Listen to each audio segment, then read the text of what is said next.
Hi everyone, this is Jim and welcome back to my YouTube channel. At ito na nag-boast ng GMA Pictures. Grabe kayo, maraming salamat sa pagmamahal at suporta. Pwede ka ring ma-organize ng block screen ng P77. Message us or call or text GMA Pictures blockscreen@gmail.com. So yung July 31, yung kay Kailin, yun pala, Beauty Empire Family pala yung nilibre niya. Ayan, Annette Gosen Valdez and Sparkle Family. August 6, Podium 6pm Mighty Clean Family. August 7, Gateway and Shangri-La, 3pm Barbinatics at Gateway, 5pm Barbinatics at Gateway, 6pm Avignon Family at Shangri-La. August 8, Podium, 2pm Sparkle Family, 5pm The Itamilk Family, 8pm 9 Young Family. August 10, Cinema 76, 1pm Bardanatics, and 3pm Barda Royale Squad. At next naman ay post ni Tony Aviles at nice print photo, beautiful Barbie Fortesa in room shoot for Jimmy Gila 2025. Ayun na, pretty Miss Barbie Fortesa. Oo nga no, medyo napaisip ako dito sa ni Barbie, sa kanyang dress. Para pala siyang Little Red Riding Hood. Wala lang siyang hood. Pero medyo ganun siya, no? Ayan, napaka-pretty si Miss Barbie Fortesa. At napakaganda nung kanyang shoes. Grabe. Super ganda nung kanyang dress at shoes. Shining, shimmering, splendid. At yan na nga si Genre. At yung kanya napakagandang bag. At yun, meron nga siyang picture with JC Alcantara. Unfortunately, wala nga siyang picture kay David hanggang ngayon na lumalabas, no? Nakakainis. Ayan na nga, Team Barbie. Ayan. So, si Genre, si Nay Fatima. Ayan. Moments before, post ni Barbie Fortesa. At same pictures lang pala nung pinost ko kanina from Nice Print. Next na one ay post ng GMA News, Barbie Fortesa and Vice Ganda greet each other and share the conversation tonight at GMA Gala 2025. Let's watch this.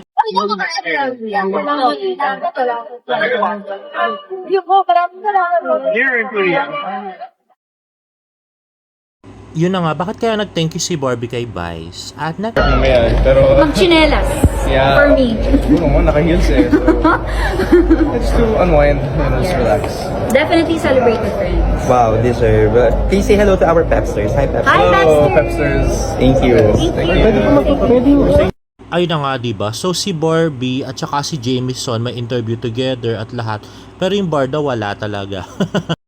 At next ay, post ng GMA News, panoorin, nakuhanan sina Barbie Fortesa, Jameson Blake na magko-holding hands palabas ng venue ng GMA Gala. Let's watch this.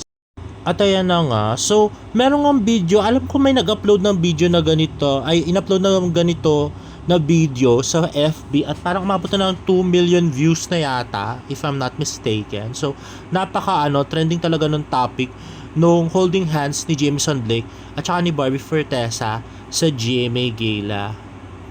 At na-shock nga lahat, guys. Grabe. At yan, si Barbie and Jameson. Parang Jack B 2.0 ang nangyari sa kanila kagabi. Ayan, pati si Shy Guy nag-post. Kung si David may Alex na, si Barbie may Jameson Blake. Let's watch this. Nasa baba ko. Ayan ba? Na lobby. Opo. Okay. Baba po. Ano kayo po sa bar? Hindi. Babalik ako. And next, more videos. So, napakarami ng video actually. Ayan nagpicture pa si Jameson at saka si Barbie Fortesa sa venue. Pretty ni Barbie. At cute din naman si Jameson, in all fairness naman. At itong ang episode na to ay sasabihin ko kung ano talaga yung estado ni Jameson tsaka ni Barbie Fortesa. Grabe. Siyempre.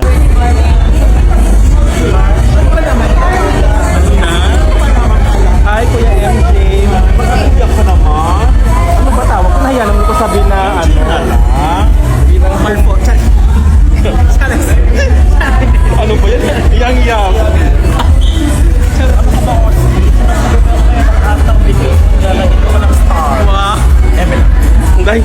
Nahiya ako, nagkatabi-tabi pa kami, naghayap ko nandun sa gilid, pinagsabay-sabay ko na lang. Hi! At next is more pictures, or videos rather, of Barbie and Jameson. At ito nga guys, sa GMA Gala, so mukhang wala na si Barbie dun sa table nila ni David. Or lumipat dun si Jameson, I'm not sure. Pero si Barbie at Jameson na yung magkausap ngayon. At sa post ni Jayco TV, confirm na ata na magjowa sina Barbie Fortesa at Jameson Blake. At ito na nga guys, more videos of Barbie and Jameson Blake holding hands sa GMA Gala. Ang dami-daming videos actually, no? Grabe. At yan na nga. So,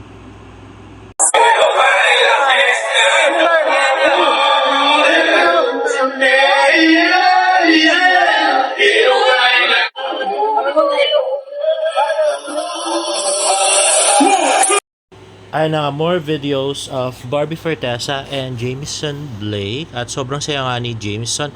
Yan, pinicturean niya pa si Barbie. Or nag-selfie lang ba si Jameson? No? Sino ba pinipicturean ni Jameson? Sarili niya ba o ibang tao? Parang ang gulo. Parang ibang tao yata. Ayan, si Jameson Blake. Cute naman sila pareho in all fairness. At next, ayan, post ni Lorena Herrera Manek, Barbie Fortesa and Jameson Blake, sweet moment. Jameson. Oh my gosh! OMG! Barbie! Barbie!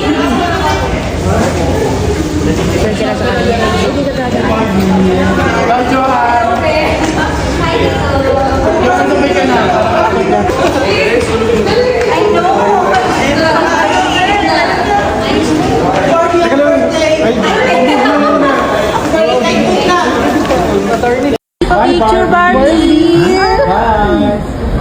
Kayo na ba? Hindi po. Kaya naman sila. May... Baka ma-develop eh. O diba si ate parang merong alam. Pero explain ko later yan guys. Let's watch the other video. Ay tweet ni ate Kai, after gala, kumain naman sila sa McDo. Ay na nga, si Jameson and Barbie. Ay, hindi pa talaga nagpalit. Talagang dumiretso talaga sila doon, no? Ayan. At si Jason, kay Jason Beth galing yung video. Ay, napaka-pretty si Barbie.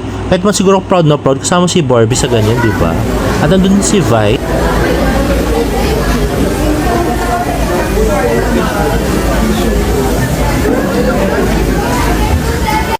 Vice ganda nagutom after the gala. Pero may video, so parang vlog siya or something.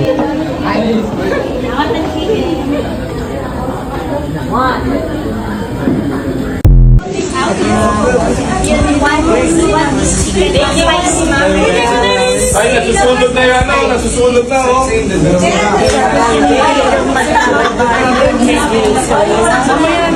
Jameson and Barbie nakate.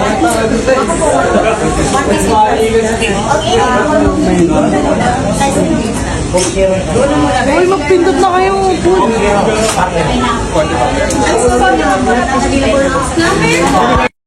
Pati kitchen crew ng McDo lumabas na para makita si Barbie tsaka si Jameson.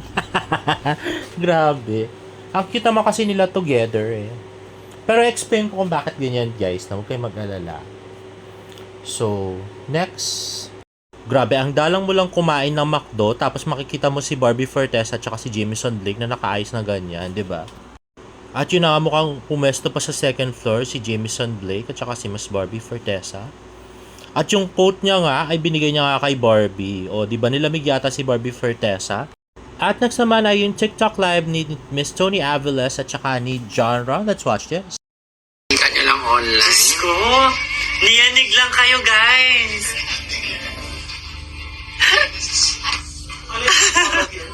Congratulations Team Barbie. Thank you. Nag-iyakan ang Barda. Done watching on first day. Nakapag-watch siya ng first day. Pero sino ba ang seatmate sa event? Kayo din eh. Antayin niyo yung mga clips sa loob ng ng ballroom. Good job. Thank you so much, guys. Thank you. I just want to send peace and love to all of you. And of course, to thank you all for... Guys, wala akong pinapaglaban ha. Either sa kanila, malalaki na sila.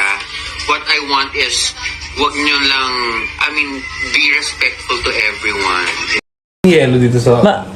Basta mapanatag lang kayo, guys. Oo, ipanatag We've lang been natin. through wars. Dahil meron pa kaming, hindi ko nga mailabas yung mga BTS kasi, basta, bala na ako, masasabi ko dito. Paalam na, guys, magpahinga na. Guys, ang sinasabi ni Miss Tony Abeles dito ay yung BTS nung endorsement shoot nila, hindi po yung sa gala. Kasi wala pong BTS yung gala. Kita-kita naman wala namang pictures at videos na pictures na magkasama si Barbie at David. Although magkatabi nga sila sa table. At grabe dahil nga doon sa video na yon ay nagkaroon na ng basher si Miss Tony. Ay, ang Team Barda pala, grabe. Ito si MBG. Ay sus feeder na glam team. Mapapakanta ka na lang talaga ng Honey, You're Familiar. Piece of unsolicited advice. 1. Huwag magpauto sa glam team. 2. Pag-aralan at iseparate ang real sa real. 3. Hanggat may project, huwag papabudol. At marami rin nga ang nagalit sa ginawa ng GMA na pinapalaki yung yung issues, pero nagagalit naman yung mga fans. So they're trying to use this to promote P77. Sabi, naggulat ka, mas maraming nakakagulat sa P77. Really, GMA Pictures, this your idea of movie promotion while your own art is getting dragged left and right? Barbie is out here carrying the weight of all this backlash, and your move is to make a joke out of it? How low can you possibly go? Sparkle GMA Network. At may nag-tweet nga ng bad PR, sabi ni Jar05. And another tweet from Jar05, a Barda fan who deserve honesty. David, we supported you not just as a celebrity but as someone we believe in. When Barda happened, we saw something genuine, something worth investing our time, effort, and even money into. We didn't just enjoy Killing, we fought for it and promoted it and stood by you through every rumor hoping it was real. But now things feel uncertain. If you've moved on and if there's someone else in your life, especially a non-showbiz girlfriend, it's time to be honest. We're not asking for a full-blown reveal. Just clarify. You can't keep reaping the love team attention while living a different truth in private. That's not being private anymore. That's being unfair to the people who genuinely supported you. We understand that not everything is for public consumption, but when fans are still holding on, still defending, and promoting a love team that may no longer exist, we deserve to know where we stand. Barda fans gave you everything. All we've asking for now is the same level of respect and truth in return. So please, David, be real with us. Don't let silence be the reason we feel used. We supported you because we believe in your sincerity. If that sincerity is still there, show it. Not with showbiz answers, but with honesty. At tweet naman ni Anna, I'm just gonna say this once. I'm hurt. And I think I'm allowed to feel that. This whole thing, how it unfolded, how it was handled, felt disappointing at best and careless at worst. I'm not here to hate. I'm not here to drag anyone. But I'm also not going to gaslight myself into thinking that what happened was okay. It wasn't. We gave our time, support, and trust. We believe in something, maybe even too much. And now we're left picking up the pieces while others act like it's just another day. So, no, I'm not gonna bash, but I'm also not gonna pretend I'm unaffected. I'm allowed to feel sad. I'm allowed to feel betrayed. And most of all, I'm allowed to protect my peace. And maybe this what growth looks like, realizing that some things are just out of my control. And instead of clinging to what could have been, I'm learning to let things unfold. However, they're meant to. This isn't about bitterness. It's all about boundaries. And if you're still here, I'm hoping, still hurting, I hope we get to heal. I hope we still get our happy ending because deep down, I think we all deserve that. Lots love, Anna. Ayun na nga guys, so meron ng maraming nabasag at meron na nga yung nagdidemand na nga ng truth galing kay David kung meron nga siyang non-showbiz girlfriend. So, guys, ito yung tunay na status nga ni Jameson at saka ni Barbie Fortesa galing sa aming source. So, sabi, fan service lang daw yun. Yes guys, fan service lang daw yun. Hindi raw sila magjowa. Kaya tama si Pikwa doon for the first time. at isto pa na tumama si Pikwa, tama din siya na para yun do sa movie na nila sa Netflix na Kontrabida Academy to promote that. Pero, ang hindi nasabi ni Piqua ay yung additional reasons kung bakit ginawa ni Barbie at saka ni Jameson yon. Okay, yung reason number 2 ay kasi malapit na magpakita si Alex. Uwi na siya at kailangan nilang magkita ni David sa Siargao. Hindi sila pwede magtago habang buhay, guys. Kasi nga, magbi-business pa si David sa Siargao, tapos yun pang itatayo sa Tomas Morato na malapit sa kanila Alex. So, kailangan nilang makita in public, hindi sila pwedeng magtago. So, yun yung isa sa mga kinakatakot ng GMA. Kasi, pag nga, nagpakita bigla si Alex na walang ginawang ganyan sila Barbie at Jameson, mapupunta lahat yung hate kay David. Di ba may bago siyang show? Oo, may bago siyang show, yung Never Say Die ngayong November. Baka maapektuhan yung ratings noon. Yun ang ina-avoid ng GMA7. So, ginawa rin ni Barbie at ni Jameson to para i-promote, para bukod sa i-promote yung Kontrabida Academy, para rin hindi mapunta lahat yung hate kay David at hindi mapunta lahat yung hate do sa show niya para bumenta pa rin. Pero bad PR pa rin siya actually kasi ma-hurt talaga yung mga fans, di ba? Yung akala nila totoo pero wala naman pa. Pero kasalanan din naman ni Piqua at ni KJ yan, no? Nagpapaasa, wala naman talaga, no? Grabe. So, yun ang totoo, guys. At I think ang pinakamagandang solution for this one, kasi pati si Barbie, yung P77, medyo affected na. Balita ko, may mga Barda fans na gusto na mag-boycott, yung mga manonood sana, kinancel na lang. Dahil ayaw na nilang manood. Dahil nga nagalit nga sila. Dahil lang daw, si Jameson daw kasi, parang Jack Roberto 2.0 lang. So kung ganun din lang yung makakatuluyan ni Barbie, parang nawalan na sila ng amor, parang ganyan. Gusto nila talaga Barda ang endgame. Kaya lang yun lang may jowa na rin si David. So, ganyan na nangyari. Ngayon, galit nga yung mga tao din kay Miss Barbie Fortesa. So, sana na lang, ang pinakamagandang gawin dyan, aminin na ni David talaga na may jowa siyang iba, no, yung non-showbiz girlfriend. Basta sabihin niya lang na may girlfriend na siya na non-showbiz, hindi si Barbie yun. Tapos, diba, kahit na hindi niya na ipakita, hindi niya na kailangan magpa-picture at magpakita ng video in public, hindi niya na kailangan sabihin yung name ni Alex o national TV. Okay na yung mga fans doon. At least, meron ng closure yung mga fans. Hindi yung para silang nanguhula kung may something ba yung Barda o wala, kung may jowa ba si David o wala. Di ba? Ang sakit kaya nun, yung para kang niloloko ng harap-harapan. Di ba? So, fans deserve to know the truth. Lalos na ang dami-daming, meron pa nga daw yung nagpapa-LED billboard. Parang hanggang September pa raw yung binayaran. Doon sa LED billboard. Kaya lang, ganito na yung mga nangyayari sa Barda, di ba? May gana ka pa LED billboard niyan, di ba? Grabe, di ba? So, yun nga. Fans deserve to know the truth about David's relationship with the non-showbiz girlfriend and also the status between Jameson and Barbie, no?